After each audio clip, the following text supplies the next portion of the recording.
ഇപ്പോൾ കോൺഗ്രസ് നേതാവ് ശ്രീ അനിൽ അക്കര നമ്മളോടൊപ്പമുണ്ട്. ശ്രീ അനിൽ അക്കര, ഇതിപ്പോൾ 2023 ഈ സംഭവം നടക്കുന്നു. ഒരു യുവാവ് സുജിത് വി എസ് ക്രൂരമായി എന്നതിനപ്പുറത്തേക്ക് ഈ ദൃശ്യങ്ങളിൽ കാണുന്നതല്ല, പോലീസ് സ്റ്റേഷന് മുകളിലേക്ക് കൊണ്ടുപോയി ക്രൂരമായ മർദ്ദനത്തിന് ശേഷമാണ് ലോക്കപ്പ് ചെയ്തത് പോലും എന്ന് സുജിത് വി എസ് പറയുന്നു. പക്ഷേ ക്രൂരമായി എന്നതിനപ്പുറത്ത് അന്യായമായി, അനീതിയാണ് അവിടെ സംഭവിക്കുന്നത് എന്നുള്ളതാണ്. ചോദ്യമോ പറച്ചിലോ ഒന്നുമില്ല. പോലീസ് സ്റ്റേഷനിൽ വരുന്നവർക്ക്, യൂണിഫോം ഇട്ടവർക്കും ഇല്ലാത്തവർക്കും, വരുന്നവർക്കും പോകുന്നവർക്കും കൈവെക്കാനുള്ളതാണ് സാധാരണക്കാരന്റെ ശരീരം എന്ന ചിന്ത എങ്ങനെയാണ് യൂണിഫോം ഇട്ടവർക്ക് ഉണ്ടാകുന്നത്? അല്ല, ഇത് ഉണ്ടായൊരു പ്രധാനപ്പെട്ട കാര്യം എന്ന് പറയുന്നത് കോൺഗ്രസിന്റെ മണ്ഡലം പ്രസിഡന്റ് സുജിത്ത് ആ ചൂന്നൂർ മേഖലയിലെ ഏറ്റവും മാതൃകാപരമായ ചെറുപ്പക്കാരനാണ്. അവനെ മദ്യപിച്ചു എന്ന് പറഞ്ഞുകൊണ്ടാണ് പോലീസ് രാഷ്ട്രീയമായ വൈരാഗ്യത്തിന്റെ ഭാഗമായിട്ടാണ് കൊണ്ടുവന്നത്.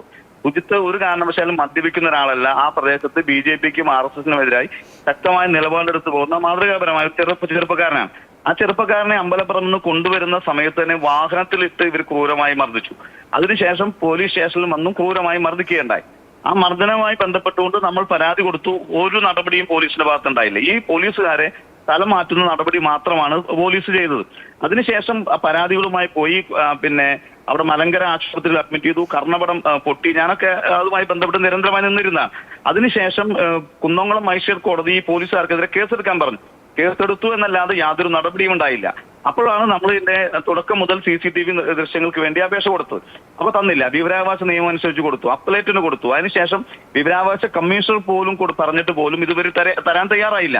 നിരവധിയായ മറ്റു കാരണങ്ങൾ പറഞ്ഞ് മാറ്റിവെക്കാനാണ് ശ്രമിച്ചത്. നിയമ പോരാട്ടത്തിന്റെ ഒടുവിൽ ആണ് ഈ പറഞ്ഞ സുജിത്തിന് നേരെ ഉണ്ടായ ആക്രമണം പൊതുസമൂഹത്തിന്റെ മുന്നിലേക്ക് കാണുന്ന രീതിയിലേക്ക് നമുക്ക് കൊടുക്കാൻ കോടതിയുടെ ഉത്തരവുണ്ടായത്. തീർച്ചയായും നമ്മളെ സംബന്ധിച്ചിടത്തോളം കേരളത്തിലെ പോലീസ് സ്റ്റേഷനുകൾ എങ്ങനെയാണ് എന്നതിന്റെ ഏറ്റവും പ്രധാനപ്പെട്ട തെളിവാണ്. ഇവിടെ ഇതിനകത്ത് ഇപ്പോൾ ഇത് കഴിഞ്ഞിട്ട് 2-3 വർഷമായി ഒരു നടപടിയും മേലുദ്യോഗസ്ഥന്മാർ മുഴുവൻ IG അതാണ് ഞാൻ ചോദിച്ചത്. ഇതിപ്പോ ഈ CCTV ദൃശ്യങ്ങൾ സുജിത്ത് നടത്തിയ നിയമ പോരാട്ടത്തിനൊടുവിലാണ് പുറത്തു വരുന്നത്. പക്ഷേ ഈ പരാതി നേരത്തെ ഉണ്ടാകുന്നുണ്ട്. ആ പരാതി ഉണ്ടാകുന്ന സമയത്ത് ഈ CCTV ദൃശ്യങ്ങളിൽ സംവിധാനം പരിശോധിക്കണ്ടേ? പോലീസ് സ്റ്റേഷനുള്ളിൽ വെച്ച ഒരാൾക്ക് അനീതി ഉണ്ടായിട്ടുണ്ടെങ്കിൽ, ഒരാൾക്ക് നേരെ അക്രമം ഉണ്ടായിട്ടുണ്ടെങ്കിൽ അത് തിരുത്തി പോകണമെന്ന ചിന്ത ഈ സംവിധാനത്തിന് വേണ്ടേ? അതാ ഞാൻ പറഞ്ഞത്. ഈ CCTV എങ്ങനെ പൊതുസമൂഹം കാണാതിരിക്കാം എന്നതിനെ കുറിച്ചുള്ള ചർച്ചകളും റിസർച്ചുമാണ് DGP വരെയുള്ള ഉദ്യോഗസ്ഥന്മാർ ചെയ്തത്. ഇത് അവിടെയുള്ള SHO ഈ കേസിനകത്ത് പ്രതിയാണ്. അതുപോലെ തന്നെ അവിടെ ഉണ്ടായിരുന്ന DYSP, അവിടുത്തെ ACP, അതിന് മുകളിലാണ് city police commissioner, DIG, IG, അതുപോലെ DGP ഉൾപ്പെടെയുള്ള ആളുകൾ ഇതുമായി ബന്ധപ്പെട്ട് ഈ CCTV തരാതിരിക്കാൻ വേണ്ടി വിവരാവകാശ കമ്മീഷണർക്ക് നിരവധിയായ കാരണങ്ങൾ പറയാൻ ചെയ്തത്.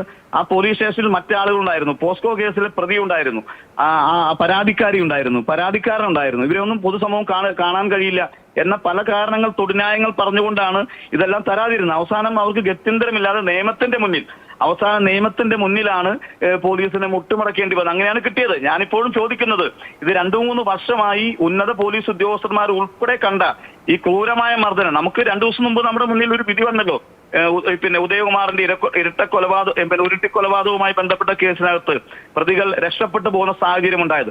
അന്നത്തെ CCTV ദൃശ്യങ്ങൾ കൃത്യമായി പരിശോധിച്ചിരുന്നെങ്കിൽ ആ പ്രതികൾക്കെല്ലാം ജീവപര്യന്തമോ അല്ലെങ്കിൽ തൂക്കുകയറ ലഭിക്കുമായിരുന്നു. പക്ഷെ ഇവിടെ CCTV ഉണ്ടായിട്ട് പോലും അത് മറച്ചു വെക്കാനാണ് ഗവൺമെന്റ് ശ്രമിച്ചത്, പോലീസ് ശ്രമിച്ചത്. സുജിത്തിന്റെ അതുപോലെ തന്നെ വർഗീസ് ചോന്നൂരിന്റെയും നിതീഷിന്റെയും ഒക്കെ നിയമ പോരാട്ടമാണ് ഈ പൊതുസമൂഹം ഇത് കാണാൻ കഴിഞ്ഞത്. തീർച്ചയായും ആഭ്യന്തര വകുപ്പ് ഇത് കണ്ണു തുറക്കണം. കേരളത്തിലെ സാധാരണക്കാരന് പോലീസ് സ്റ്റേഷനിൽ നീതി ലഭിക്കാൻ നിർഭയമായി പോലീസ് സ്റ്റേഷനിൽ ചെല്ലാൻ കഴിയുന്ന അന്തരീക്ഷം ഉണ്ടാക്കണം. ഈ പോലീസുകാർക്കെതിരെ നടപടി സ്വീകരിക്കാൻ മുഖ്യമന്ത്രി തയ്യാറുണ്ടോ എന്നതാണ് ഞങ്ങളുടെ ചോദ്യം. ശരി, വളരെയധികം നന്ദി ശ്രീ അനിൽ അക്കര പ്രതികരിച്ചതിന്.